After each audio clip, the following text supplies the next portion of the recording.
I know you will be reading this after the autumn budget speech, and I will probably have to wait another year now before marketing can begin, but I really think that the idea of a budget advent calendar might take off. Each window would have a tax change risk on the outside, depicting the pain of taxation, and inside would be a legitimate strategy for minimizing or circumventing that risk. The perfect pre-budget gift for all self-respecting advisors to send to their clients. Tax is always big news, but it got even bigger recently with the outing of the so-called Paradise Papers, the latest leak to the press on how the mega-rich and famous hold and invest vast sums offshore. As with last year's Panama Papers leak, the documents were obtained by the German newspaper Süddeutsche Zeitung, which called in the International Consortium of Investigative Journalists to oversee the investigation. The Guardian is also among the organizations investigating the documents. Complex structures. Without going into too much detail, many of the stories focus on how politicians, multinationals, celebrities and high-net-worth individuals use complex structures of trusts, foundations and shell companies to protect their cash from tax officials or hide behind a veil of secrecy. While some of what the papers reveal will involve structures designed to hide sums from taxation in jurisdictions in which the provider of funds has a tax connection, it will also be highly likely many of the actions taken are legal and permissible. Of course, it will all depend on the detail, and significant attention will undoubtedly be given to the richest and most famous individuals and multinationals. In the case of the latter, the old trick of booking profits through low-tax jurisdictions and, as a result, paying a small rate of corporation tax in relation to profits generated is one that will continue to be subject to great scrutiny. But aside from what may emerge from the detail of this latest exposé, it is important advisors considering an offshore solution for a client make it clear such a product is not automatically subject to challenge. There are perfectly legitimate, mundane, even offshore solutions in the main of UK financial planning. Offshore bonds, offshore funds reporting and non-reporting, and even offshore trusts are clearly provided for in the legislation. So make sure clients are wary of the somewhat sensationalist press on this area of taxation. Direction of travel. If you want to get a considered view on the factors influencing the direction of travel for taxation, you could do worse than spend a little time looking at what the Institute for Fiscal Studies has to say. Each year, about a month before the budget, the IFS publishes a green budget examining the economic and fiscal background to the Chancellor's announcements. The spring budget edition ran to over 300 pages, with contributions from not only the IFS but Oxford Economics and the Institute of Chartered Accountants in England and Wales as well. Before the autumn budget, the IFS alone published a less wordy version of its normal report. Entitled Autumn 2017 Budget Options for Easing the Squeeze, it looks back at Mark's budget, what has happened since, and the Chancellor's resulting policy options on tax, welfare spending and public service expenditure. This background should have provided some useful understanding of the economic and policy factors underpinning some of this week's budget announcements. The IFS started by noting that the March budget was presented alongside an assumption that government borrowing for 201,617 would be £51.7 billion after adjustments. In the spring, the Chancellor was aiming for two longer-term goals. 1. The structural deficit, i.e. the core government deficit ignoring any temporary strength or weakness in the economy, should be below 2% of national income in 2021. 2. The deficit should be eliminated by the mid-2020s. The Office for Budget Responsibilities calculations at the time suggested the first of these was something of a certainty, while the second was less so, and conveniently outside its standard 5-year forecast period. The latest estimate for the 201,617 deficit is now £45.7 billion, £6 billion below the March figure. The IFS estimated that for 201,718 the deficit might come in at around £51 billion, or around £7 billion lower than forecast in March. Like the OBR, the IFS does not expect the rosy picture from the first 6 months to be repeated in the next 6. The reason for the difference is that in 201,617 the Treasury benefited from one-off balance payments due on the large dividend payments made in 201,516, ahead of increased rates of dividend taxation. There are perfectly legitimate, mundane, even offshore solutions in the main of UK financial planning.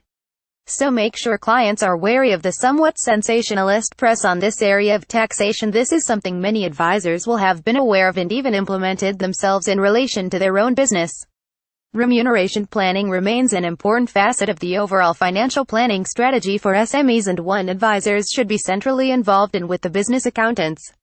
Decreasing the deficit. The IFS has some interesting figures showing what has happened since 200,708 pre-crisis to 201,718.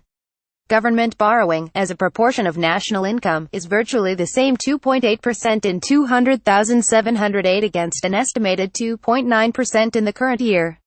En route borrowing reached 9.9% in 200,910, which marked the peak effect of the financial crisis. Over the 200,708 to 201,718 period, spending is up 0.5% of GDP, while government receipts, primarily taxes, have risen 0.4%. But this does not tell the story.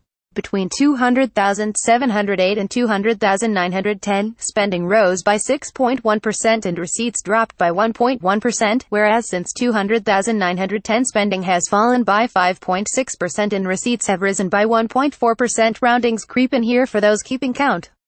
Money Marketing's budget roundup, thus bringing the deficit back to pre-crisis levels, has been 80% achieved via expenditure cuts.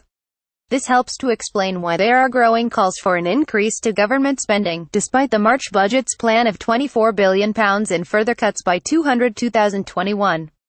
Last month, the OBR said it will be cutting its assumption about productivity growth in its autumn budget numbers, and the IFS has examined what this might mean for public finances. It has set out 3 different scenarios, from a moderate downward adjustment in line with the Bank of England's current estimates to a very poor scenario in which output per hour grows by just 0.4% a year. All other things being equal, only the moderate scenario keeps finances firmly on track for 2021 under the 2% borrowing target. The middle weak scenario wipes out half of the headroom in the March budget, leaving a 1.5% deficit, while in the very poor scenario borrowing is over 2.5%. Thus, the OBR's productivity growth decision was said to be a key point to on the 22nd of November. Ease the squeeze. It is interesting to see what the IFS stated in relation to what options Chancellor Philip Hammond had open to him, given that this is the first budget since a general election. We might have expected some tax rises to be announced this time around. However, the Chancellor must balance the needs of the economy, strains on public services and other pressures with the costs of having higher debt. Much of the public debate in the lead-up to the budget has been about ways to ease the squeeze rather than options for reducing borrowing, and any takeaway measure would have to pass a vote in the House of Commons, no small challenge given current parliamentary arithmetic. In terms of specific tax changes, the IFS states a 1 percentage point increase in all income tax rates, or all employee and self-employed NICS rates, would each raise around £5.5 billion. And either would do so in a progressive manner, i.e. the takeaway would, on average, represent a larger share of the incomes of higher-income households than of lower-income households. However, it then said, with more than a tinge of regret I suspect, in practice, these options appear politically infeasible. Corporation tax in particular was in the IFS sights, with the 2020 cut to 17% coming at a cost of £5 billion.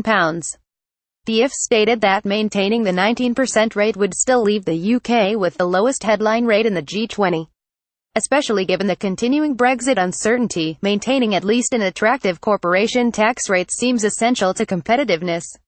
In its conclusion, the IFS stated when faced with similar changes in forecasts, the Chancellor's predecessor tended to offer small giveaways in the short term, with the medium-term takeaway offsetting only a relatively small proportion of the overall downgrade.